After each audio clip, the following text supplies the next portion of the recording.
Hello everyone, how are you doing? This is MD Tech here with another quick tutorial. In today's tutorial I'm going to show you guys how to rename a worksheet on your Microsoft Excel product. So this should be a pretty straightforward tutorial, and without further ado, let's jump right into it.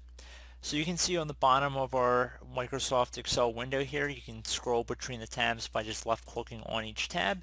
In this tutorial I'm going to show you guys how to rename one of them.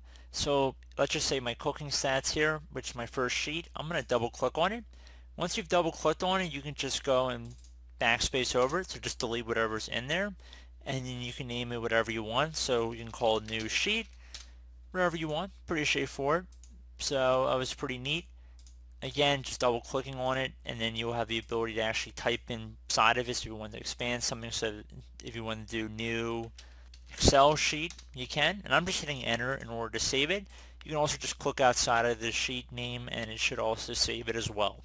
So as always, thank you guys for watching this brief tutorial. I hope I was able to help you out, and I look forward to catching you all in the next tutorial.